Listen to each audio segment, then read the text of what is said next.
আহা, আজকে সুন্দর রোদ উঠেছে, দৌড়ঝাঁপ করার দারুণ দিন। টুকাই, দাঁড়াও, এত তাড়াহুড়ো করছো কেন?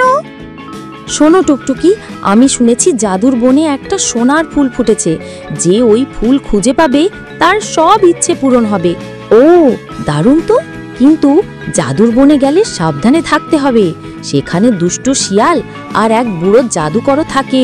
ভয় নেই, আমরা একসাথে যাব, তাহলে কিছুই হবে না। টুকাই আর টুকটুকি বেরিয়ে পড়ল জাদুর বনের দিকে।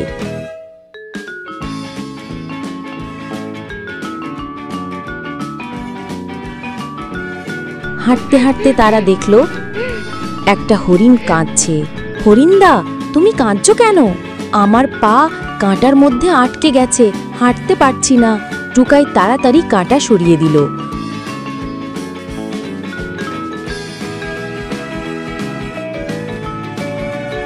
হরিণ কৃতজ্ঞ হয়ে বলল, ধন্যবাদ টুকাই, তুমি সত্যি দারুণ বন্ধু।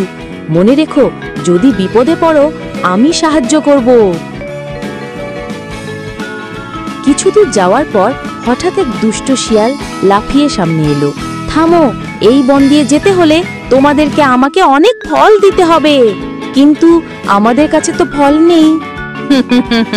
তাহলে আমি তোমাদের খেয়ে ফেলবো। এমন সময় হরিণ এসে শিয়ালকে তাড়া করে দিল। শিয়াল পালিয়ে গেল।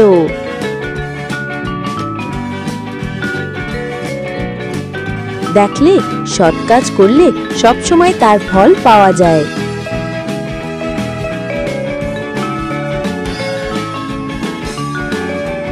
অবশেষে তারা জাদুর বনের ভিতরে এক আলো ঝলমলে জায়গায় পৌঁছলো। সেখানে একটা সোনালী ফুল ঝলঝল করছে। আহা, এটাই তো সেই সোনার ফুল। ঠিক তখনই এক বুড়ো জাদুকর হাজির হলো। হা হা হা হা, ওই ফুল আমার, কেউ পেতে পারবে না। না, ফুলটা সবার জন্য, শুধু তোমার নয়। টুকাই সাহস করে ফুলটা তুলে নিল আর বলল, আমি চাই এই বন সব প্রাণীর জন্য সুখের জায়গা হোক। সাথে সাথেই ফুলের আলো চারদিকে ছড়িয়ে পড়ল। বন আরো সুন্দর হয়ে গেল। জাদুকর হঠাৎ ভালো মানুষে পরিণত হলো। সব প্রাণী মিলে আনন্দে নাচতে শুরু করলো।